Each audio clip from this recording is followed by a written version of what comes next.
Hey everyone, and welcome to I'm the Mama podcast, where we discuss the ins, the outs, and everything in between of being a mom.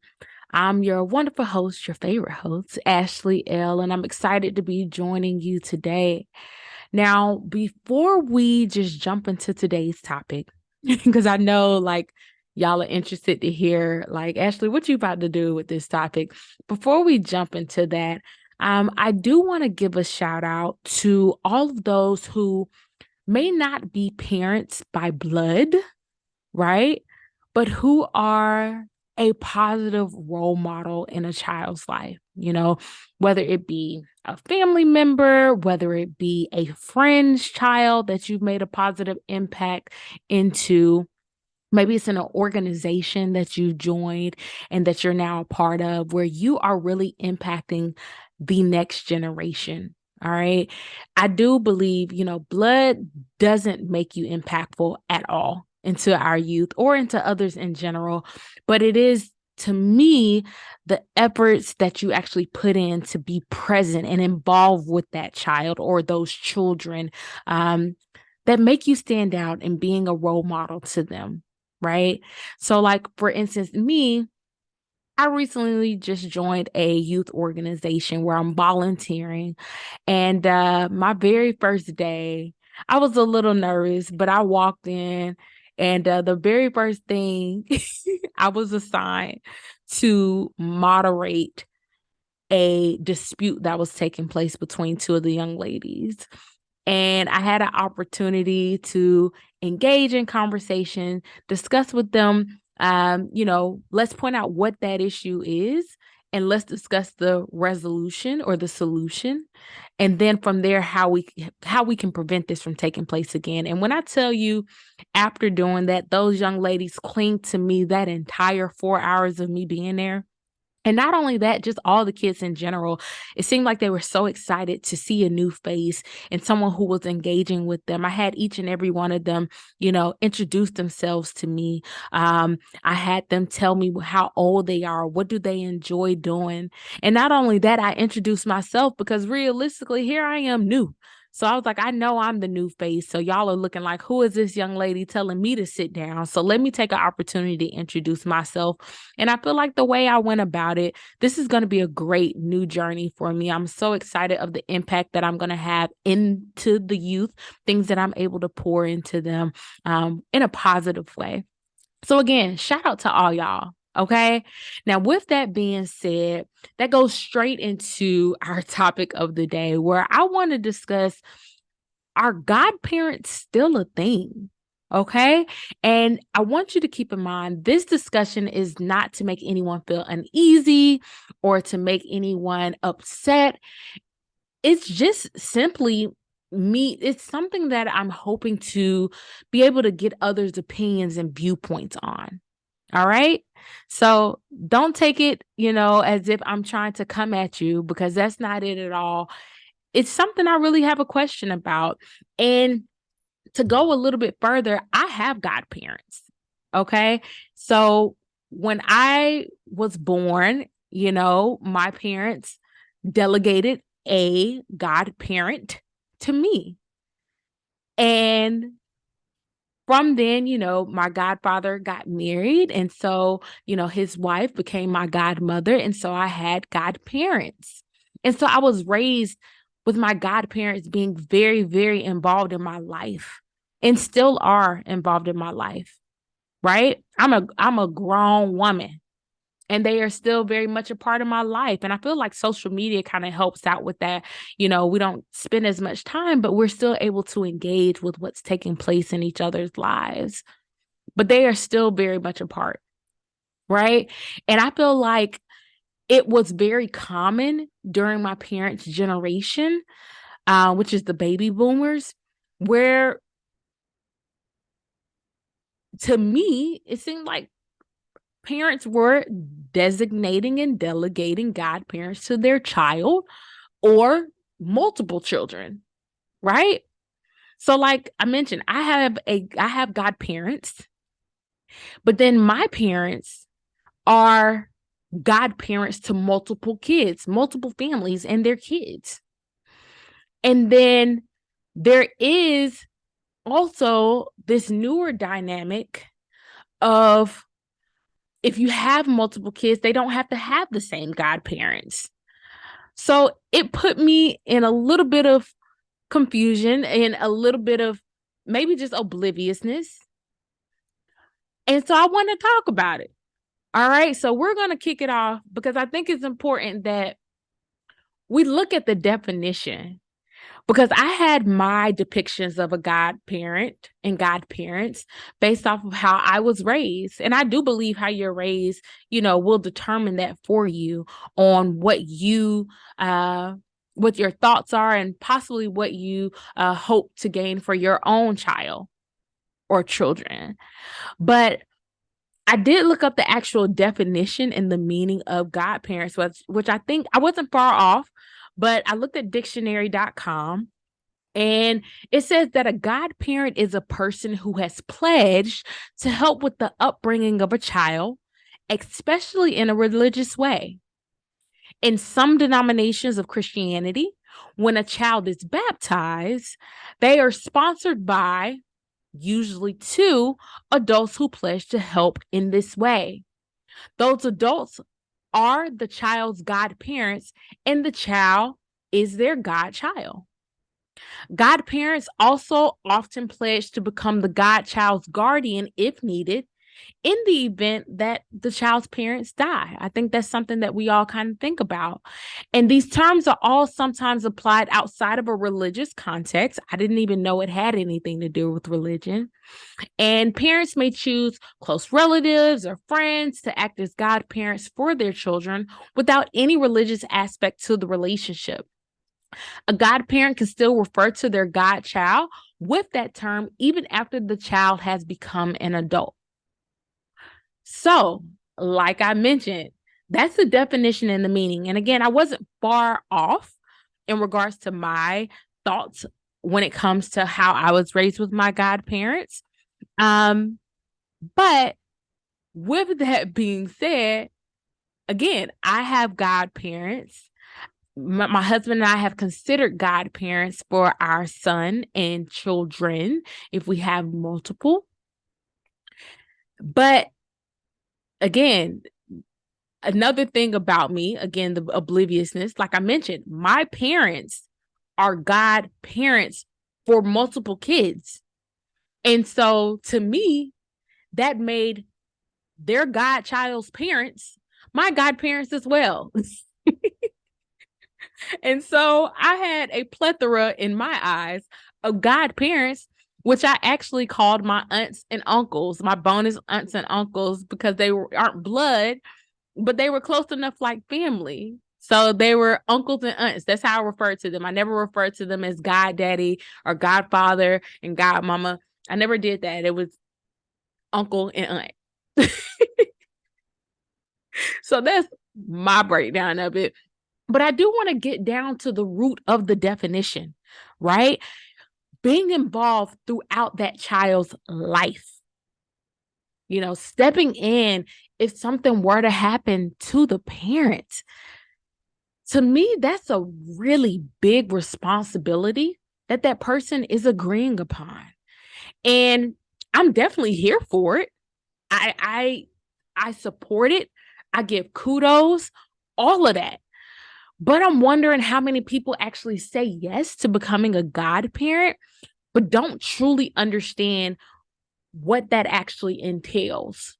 Or even if they uphold that title the same way of what the expectations are. Or do people still have those same expectations when it comes to delegating a godparent for their child? Right? These are things that I'm wondering, and I need y'all to flood the comments because I want to get your viewpoints and your opinions on this. Because when I look at certain dynamics and, kind of what's going on, I question if people agree to it the same way of what they're saying. And so when talking to others about this, because, I always kind of get my topics, whether it's something I'm experiencing or based on something that I'm seeing that may be common. And I always try to have kind of a conversation with others. So when talking to others about this, some believe that it should be two married adults. In order for you to be godparents, there's no such thing as a godparent. There's godparents. That's how some people think. Like I said, when I had a godfather, and then after he got married, I had a godmother. But if he was never to get married, I'm sure my parents wouldn't have taken that title from him. He still would have been my godfather. But again, to each his own. Some people look at, okay, in order to make this decision, I want it to be a household. I want it to be a husband and a wife, or two married people that would become godparents to our children. And then, others believe that it doesn't have to be two married people because, again, if something happens, who would take responsibility? So let's just say, for instance, if my parents, I had a godfather, and then they chose someone else completely different to be my godmother. Who would take the responsibility of the child? Who would take responsibility of me if something were to, in fact, happen to my parents? Right? And then some also believe it's okay, well, I like to reference that movie as I was just talking about, two different people. I like to reference the movie. If you haven't seen it yet, I definitely recommend checking it out. It's called Life as We Know It. It's a super cute movie. The child, their godchild's parents, end up passing, and they had to make a decision. So they end up moving together into the parents' house just so that they can raise their godchild together. And of course, they end up falling in love and, things like that. They've known each other because of them being a part of the family's life. But now here they are living together and end up creating an actual family. Now, it's super sweet, but let's be realistic. In most cases, that's not going to be what happens. So this is just something I kind of thought about because I have, friends who are not married that I would consider to be my son's godparent. And then I also have couples that I've thought about that are married. But again, want to get y'all feedback on that. So I've even heard that it's appropriate to add these details of who you've designated as the godparent to your will, just so it's set in stone, no questions asked. Like, what do y'all think about that? Putting it in your will, such and such, is if something is to happen to me, this will be who becomes the guardian of my child. Like, to me, it just makes me think, because there is no correct way. Let's be realistic. There's no correct way. People look at this differently, and that's okay. That's what makes us human. That's what makes us who we are individually, because we think differently about, viewpoints, and that's all right. But I will say there is no correct way. It's just what works best for you and your family. All right. So if you're a single parent and you decide, hey, I want another single parent to be delegated, then that's your decision. Or if you say, hey, these people, this family is very close to me and I know that they're going to rock for my child regardless, then that's cool. But it does bring out another question. Again, being realistic, if something were to actually happen to the parent or parents, and the child does have a close-knit family, all right, do you really think that the grandparents, the aunts, the uncles, the cousins, and the list really goes on to like friends, very close friends, will be okay with allowing the godparents to now be the guardian of that child if something were to happen to you? I know, like for me and my family, we could delegate or designate whoever we want. But if something were to happen to us, trust and be sure those grandparents are going to hop in and nobody else is going to say no. Ain't no paper going to make that change. Nothing. And again, maybe it's just the way that our household and our family is. But that's kind of been why it wasn't too important for us to move forward with godparents, because we know that we have that very close-knit circle. And realistically, if anything were to happen, we know our child would be good. So even if, I feel like if you choose someone to be that child's godparent, and again, this is just my opinion, but if you were to choose someone to be that child's godparent, you would want to know, in fact, know that through thick and thin, they will be there and you will allow them to be there for your child or children, especially as that child continues to get older and, they get to know that person as such, as their godparents.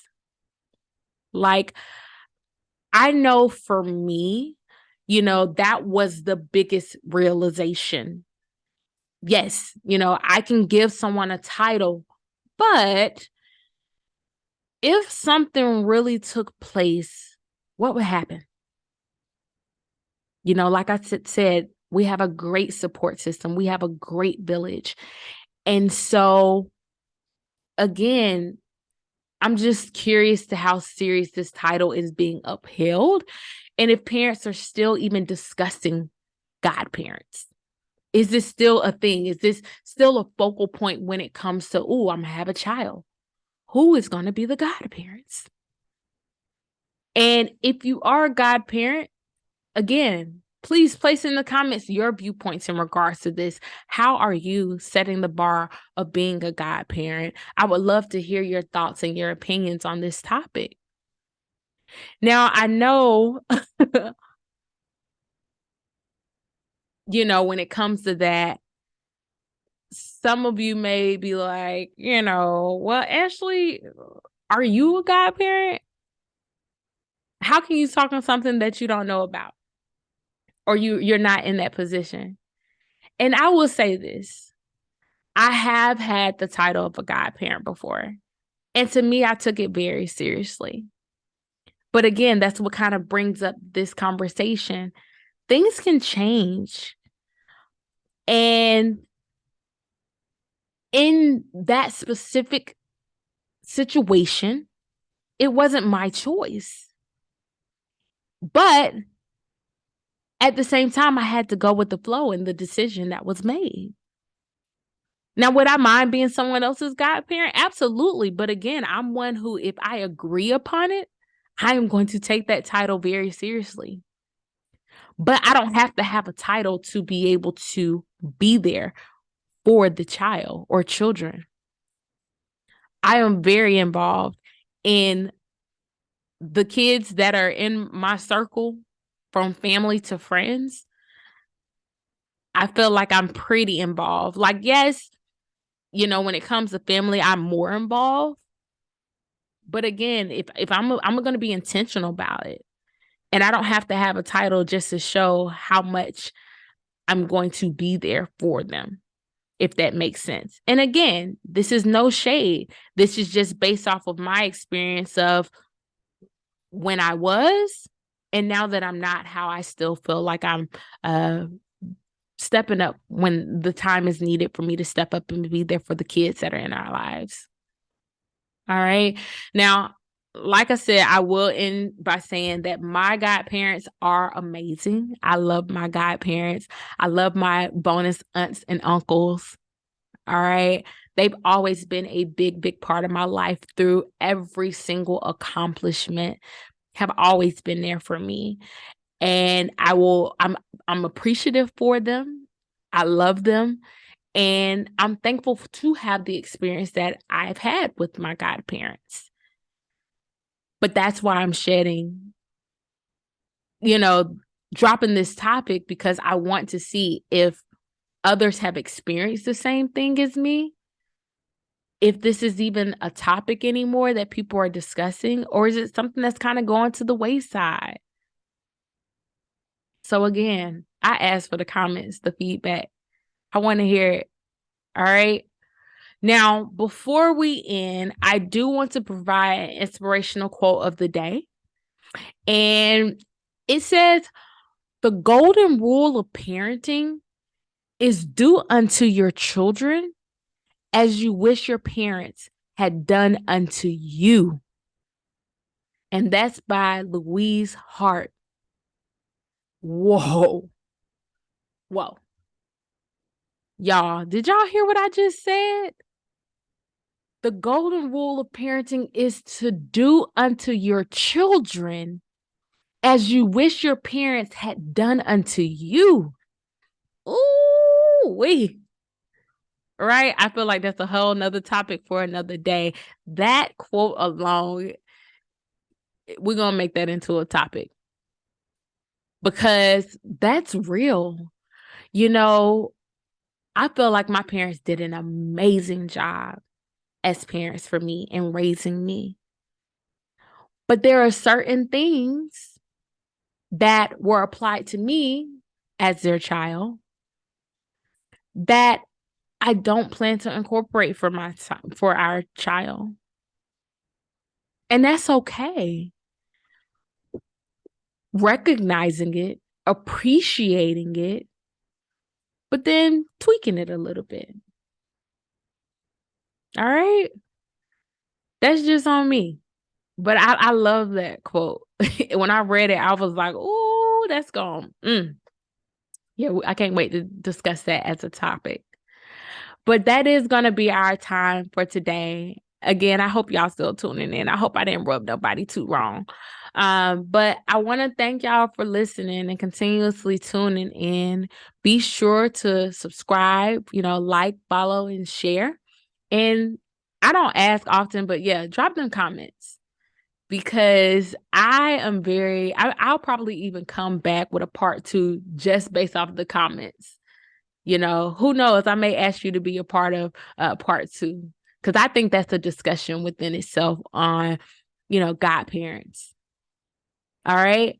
Now, be sure to tune in to the next episode where I'm going to be discussing fatherhood. Yes, this show, we talk about motherhood, but it's really about parenting in general. I always welcome, the fathers and other parents to be able to listen in, give your feedback, your opinions, right? Parenthood is what it's really about. But the next episode, I'm going to be discussing fatherhood with a father who has sole custody of his daughters. All right. You definitely don't want to miss it. He is going to drop some nuggets. He is going to be transparent with his experience. And again, he has beautiful daughters that he is grateful for having sole custody for. He loves it. But we're going to talk about it. All right. Now, until then, be sure to keep your head up because your little one is always watching and admiring you. And continue to take care of yourself. I'm your host, Ashley L., and I look forward to seeing you next time on I'm the Mama Podcast. See you later.